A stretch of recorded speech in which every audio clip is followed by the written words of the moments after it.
Salamlar dostlar, maraqlı və faydalı söhbətimizə davam edirik. Bugünkü maraqlı söhbətimizin mövzusu böyük insanlar olacaq. Kimdir böyük insanlar? Böyük adamlar hansı keyfiyyətlərə malik olurlar? Bax, bu suallara cavab verməyə çalışacağam. Bir yazıcı və məsləhətçi olaraq mənim böyük insanlar haqqında tərifim belədir.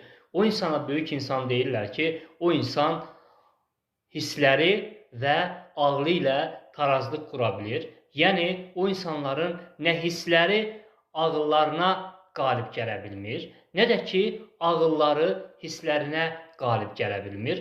Onların ağılları və hissləri daim tarazlıqda olur. Bax, ağlı və hisslərini taraz quran insanlara mən böyük insanlar deyirəm.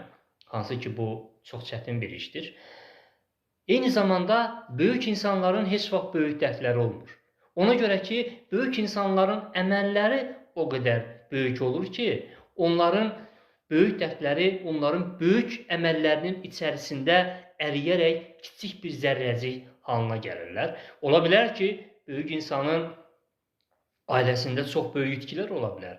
Sağlamlığında çox böyük çətinliklər ola bilər. Çox böyük maddi problemlər ola bilər. Amma bütün bunlar böyük insanı heç vaxt ruhdan salmaz, depressiyaya salmaz, stresə salmaz, onları intihar kimi negativ hərəkətlərə yönləndirməz. Ona görə ki, bu insanlar bilirlər ki, onlar sadəcə bir ailənin, bir cəmiyyətin, bir dövlətin övladları deyirlər. Onlar bütün dünyaya məxsusdurlar. Dünya vətəndaşlarıdırlar.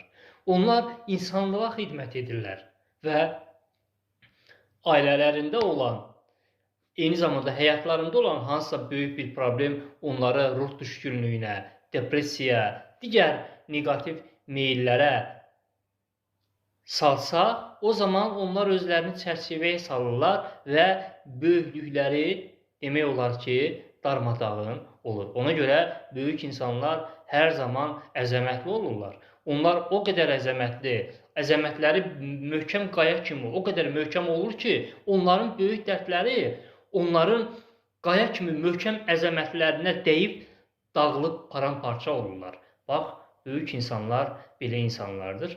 Onlar insanlığa xidmət edirlər, dünya vətəndaşlarıdırlar. Eyni zamanda ailələrində, həyatlarında olan böyük problemlər heç vaxt onları böyük məqsədlərindən döndərmir. Ona görə ki, onlar özlərini heç vaxt ailələri ilə çərçivəyə salmırlar. Onlar dünya pəncərəsindən özlərinə baxırlar. Sevgilər.